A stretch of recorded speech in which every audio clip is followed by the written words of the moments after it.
All right, good day, dear viewers. This is Demola Awoyele welcoming you to another episode of Leaders Arise, where we get to engage ourselves on the subject of leadership. I'm sure you must have been following our previous episodes on this platform, and I'm sure they have helped you so significantly. Don't forget to pass me your comments, your feedbacks, questions, and your thoughts as far as what we have been sharing for some couple of times now are concerned. Once again, welcome to another episode of Leaders Arise. Today, I would like us to discuss on a very important subject which has to do with productivity. All right, and I'm going to use two words that I want us to look at together. All right, if you remember what I've been sharing for some episodes now, I've been talking about the fact that one of the things you need to understand about life is that life works in twos. All right, one of the most important, significant things in life are in twos. I remember one of our episodes, I did spoke about the two sides of leadership. So maybe I'm going to continue in the spirit of that discussion, also talking about something that look like another two sides to leadership. And today, I want to look at the subject of efficiency and effectiveness. So you want to tag this episode, efficiency versus effectiveness. And like I always tell you, I love to maintain balance.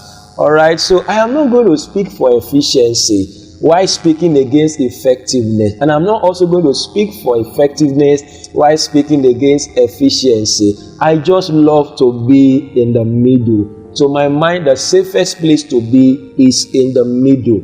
When you are not tilting towards one side while leaving another side unattended to. So today, like I said, I will be discussing on the subject of efficiency versus effectiveness. Now, I'm sure you must have heard before now that efficiency is doing things right. Can I repeat myself again? Efficiency is what? Doing things right. While effectiveness is doing the right things. Can I go over that again? Effectiveness is what?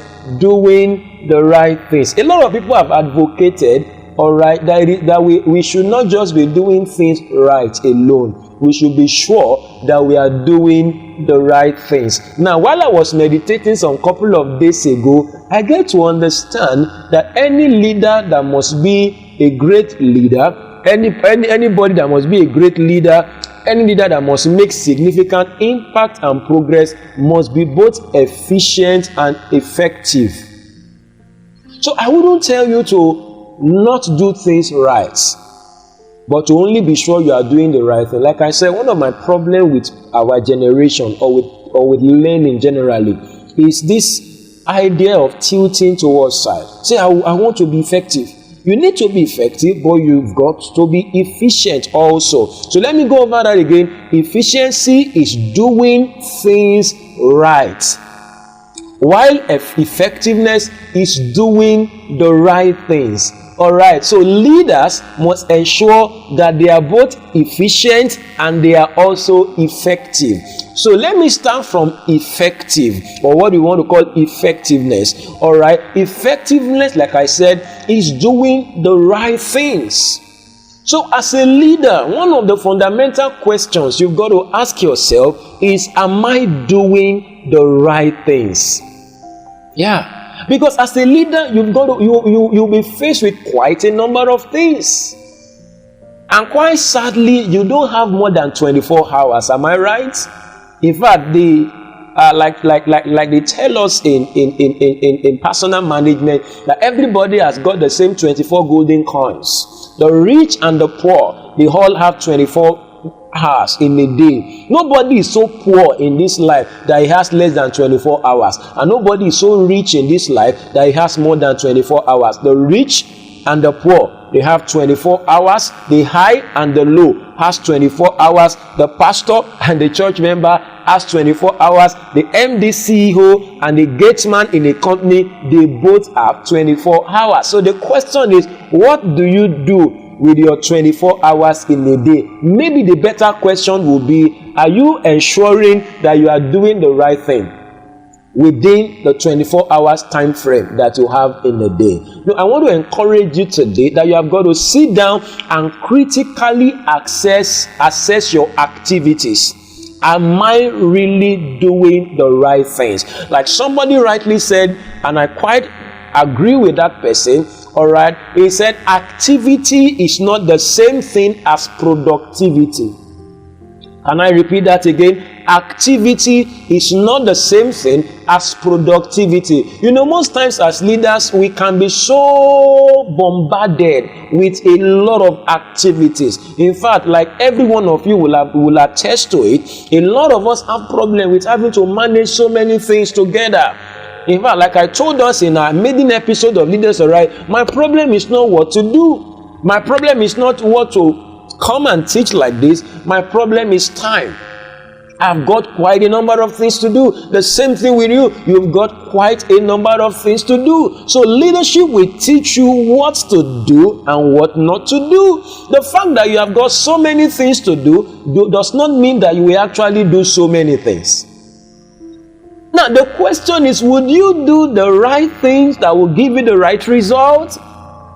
Like the Pareto principle in management tells us that 80% of your activity will give you 20% of productivity. All right, 20% of your relationships in life will give you 80% of your achievement. 80% of your relationship in life will give you 20% of your achievement. So what am I trying to say? If you understand that 20% of your activities will give you 80% of your productivity, and also 80% of your activities will give you 20% on of your productivity. A wise leader then would focus on the 20% of activity that would give him 80% of productivity. Now the question is, how are you going to know which of your activities can be categorized under the 20% that will give you 80% of your productivity? And remember, the moment you itemize or highlight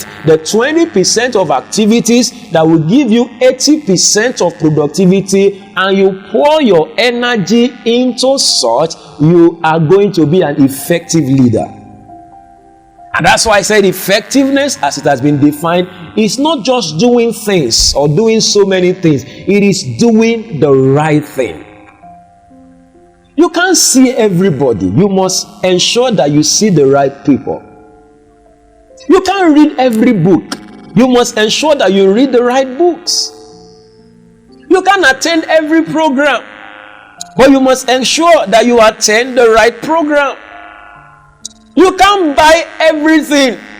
Obviously, money cannot even allow you to buy everything. And even if you have enough money to buy everything, wisdom demands that you invest your money into the 20% of stuff that will give you 80% of progress in life.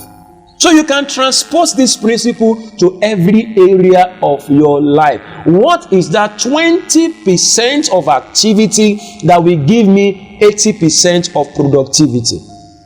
Even as you enter a new day on a daily basis, and that's why some of us need to have our daily planner.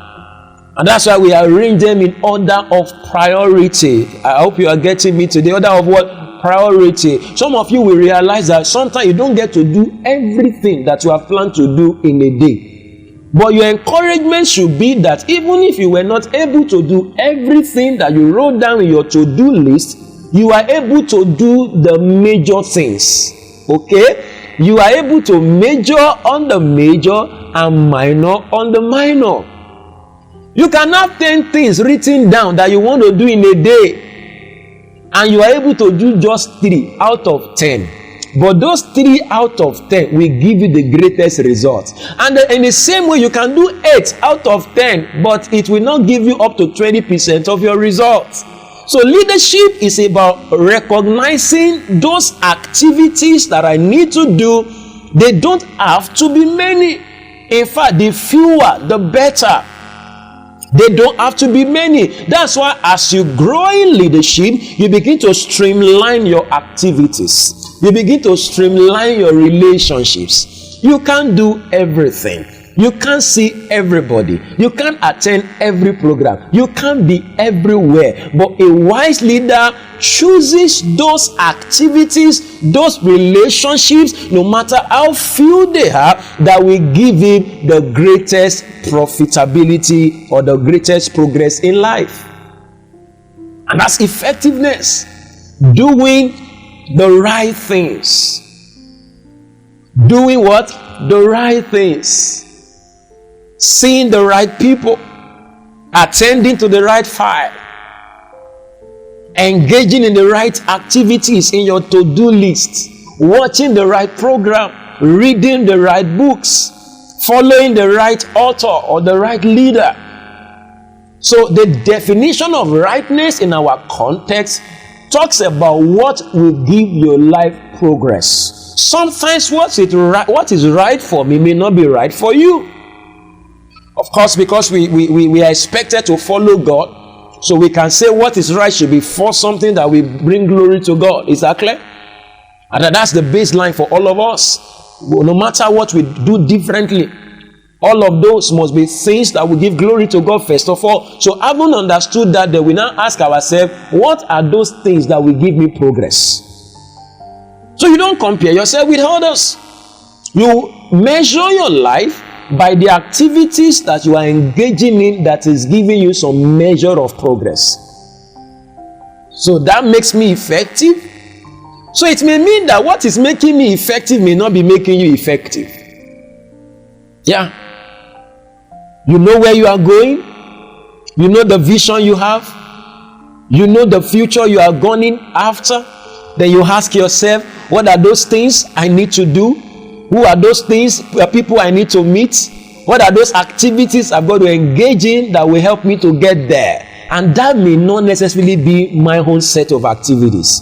So I can be effective in something that you are ineffective at. And the same thing, you can be effective in something I would be ineffective at. So the first thing we all need to understand is, I have where I'm going. I have a vision. I have a plan for my life for year 2020. This is another day. I have a plan for my life today. What are those activities I must do that will give me the greatest progress in my pursuit? And that's why you have got to yank off people, demands that are not tailored towards what you want to achieve. A friend can stop by your office and say, can we go out? Go check this. You look at yourself. Will this help me? Will it give me the greatest progress in my pursuit? And if you look at it thoroughly and it will not do that, you humbly and respectfully tell your friend, I'm sorry, I'm not going to go out with you. Now that doesn't mean that your friend going out is bad. That activity may help him, but it may not help you. So I measure the activities I engage myself in the light of the progress and productivity it will give me. And once I see that it will give me the right progress, the right profit, then it means that it is the right set of activities. And once I begin to do that, then I begin to say that I am effective. Did you get that now? That's what it means to be effective. Now, efficiency, on the other hand, is doing things right. So it suffices to say that you can be doing the wrong things right. Did you get that? You can be doing the wrong things right. Can I say it again? You can be doing the wrong things right. You can do something so thoroughly, albeit is a wrong thing. You do it so perfectly. Have you been to an examination hall before? All right. I don't know, in those days in SSC examination conducted by WAEC in Africa, all right, I don't know if they still do it now. They say this set of questions belongs to candidates in Gambia. I don't know if you still remember that.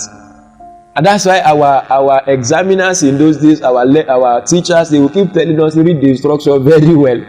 Because how dare you go answer questions belonging to candidates in Gambia, and you answer them so perfectly, so flawlessly. How be it you came out of the examination hall only to discover that you answered the wrong question? That means you did the right thing, or you did the wrong thing the right way. You did the wrong thing the right way. So efficiency is just doing things right. So a leader must not only be efficient, he must be effective. That means, and that's why I want to combine the two of them, because we have seen people who are doing the right thing, but they are not doing it right. Yeah. You can be in the right relationship, but you are not doing it right. When I teach people about relationship and marriage, I normally tell them it's not enough to be married to the right guy or the right lady. Because in most times when I teach on relationship and marriage, I always tell my audience, church people and whoever it is I speak to, that don't only be preoccupied about finding the right guy. Because we have overflowed that subject in the church. That get the right guy. Now this lady has got the right guy, but she's not doing it right. She's not efficient, even though she's effective. She has got the right guy, got the right lady, but she's not doing the relationship rightly, and therefore she's not getting the right result. So as a leader, you are not just going to be effective alone, meaning doing the right things. You want to be efficient, meaning that you want to do the right things right. Get into a relationship with the right guy, very good, but you must cut rightly. You must go about your marriage as a married person the right way. It's not enough to choose the right course on campus. It's very important to do it right on campus. It's not enough to know that you are called into the world of business. That's effectiveness you are doing. And by the way, there could be people listening to me now that what you are currently doing is not the right thing for you. You can't be effective. There is no point pouring all your life, all your energy in something that is not your portion or your part or your destiny in life. You're so diligent, you're so dedicated, albeit it's the wrong thing. But that's not for today. But maybe you are watching or listening to this broadcast now, that defines you. So you can't be effective that way. You can't be a great leader that way. You want to be sure that what I'm doing is right. Then number two, you want to do it right. You want to do it right. Do engineering right. Do church work right. Do business right. Don't only be effective, be efficient. Do it right. I don't know if you're getting me today. Do it right. You don't only do the right thing, you do the right thing in the right way. Okay, before I round up today, I want to, because maybe I'll continue further at the next episode, but let me just introduce this other concept of productivity. Don't forget, I'm talking about productivity. So I've been able to highlight efficiency and effectiveness. Another thing I want to highlight in this discussion on productivity is what I call what is urgent and what is important. Now, I'm helping you to be productive because we are all going to be faced with these two things in life: urgent, important. So I want to give you 4 categories, all right, of engagement as far as what is urgent and what is important is concerned or are concerned. Number 1, you can have something. Something that is urgent simply means something that you have to do now. Okay? And every leader will be faced with that. There are some things that you've got to do now, or it appears as if you should do it now. Urgent. Important are things that are very crucial for your progress. They are important, Maybe I'll quickly say today that what is urgent may not be important. And what is important may not be urgent. So we can have urgent and important. We can have urgent but not important. We can have not urgent but important. And we can have not urgent, not important. So your guess is as good as mine. If I'm to ask you now, which should you discard out of the three? Not urgent, not important. Are you following me now? Not urgent, not important. Not urgent, not important. Discard them. Not urgent, not important. Now, I always ask people this question, that which of the other three should you focus on? I've had leaders say, how do you define a great leader or a productive person? A lot of people will tell me, is somebody that is doing what is urgent. All right? What is urgent and important? Say, well, whereas what is urgent demands that you attend to it fast. But if you are a leader that is always doing what is important on a note of urgency, there is a problem with your effectiveness. You see a great leader on the zone of doing what is important, but it's not urgent. So most of the time, what is important becomes urgent when a leader does not pay attention to it on time. Is it important for you to pay your rent? The answer is yes. Is it urgent? It depends on you. Is it important? What I mean by it depends on you is that it depends on the way you handled it. Because for crying out loud, rent payments in Nigeria and some other part of the world, particularly in Africa, maybe in Nigeria, you know that by so time, maybe after the end of the month or the year, your rent will be due. Am I correct? So let's assume this is June now, this is July now, or whatever month you're watching this right now. Your rent will be due by December this year. Am I correct? Maybe I'm talking to somebody anyway. I don't know when your rent will be due. Is it important for you to pay your rent? The answer is yes. But an effective individual trusts God, does everything he needs to do, humanly speaking, to ensure that he prepares for the time that the rent will be due. So when November comes or December, he has his rent handy. So he hands it over to the landlord or whoever it is that is in charge. But an ineffective leader waits till November ending and early December and begins to run helter-skelter. Begins to call people, please help me. It is urgent and important. By mercy, some people will help you, and that's just the mercy of God, but that doesn't define effectiveness. Your wife gets pregnant in the month of July. You know that it takes 9 months for a baby to come out. Am I correct? So you are expecting that by April next year, hopefully, your wife should deliver. So I tell every married person whose wife is pregnant, the first day your wife gets pregnant, you have 9 months to prepare for the delivery. But an ineffective person will get to April. Now, don't get me wrong. I know sometimes circumstances makes us to get into those zones where we don't even have money to pay rent. We don't even have money to pay our wife's delivery.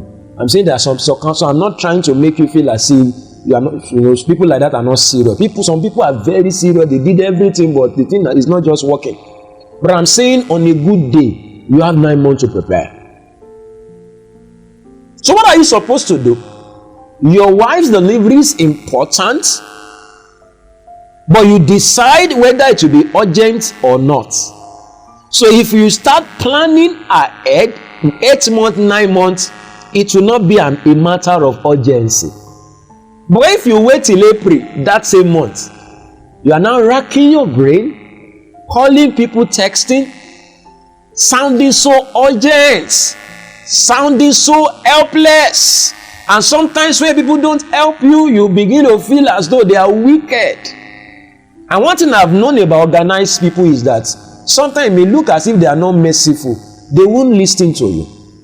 Or even if they do at the first time, when you come again with that kind of stuff, they won't even pick your call. Not because they are wicked, but because they have sized you up that this guy is not effective. Why would you wait till April, the same week that your wife is about to deliver? That's why you are looking for money. Now, don't get me wrong. I am not saying that anybody that is in that situation is unserious. Some circumstances of life can deal so seriously with somebody that doesn't have the means.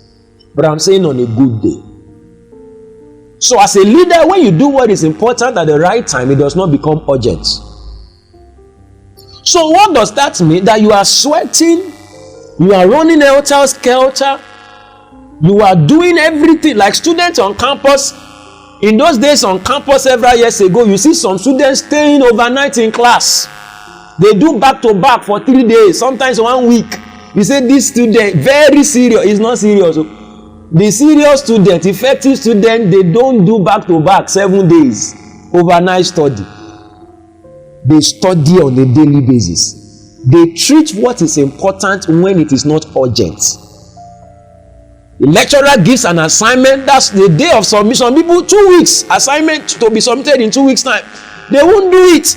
The day of submission, they start running up and down. So when anybody sees, they say, oh, this student is serious. And in most cases, I'm sorry to say, such students, they fail such exams. People will now say, but the guy was going to class. At least that exam period, I saw him in class. That's not how success happens. Success happens when you do what is important when it is not urgent. But when what is important has become urgent, obviously, you have got to face it urgently. But please, when you face it urgently and the mercy and grace of God rescues you, don't live your life that way. You can't be effective that way. You can't be effective that way. So I've discussed 4 things. What is urgent, but not important. What are you supposed to do with what is urgent and not important? Don't be under pressure.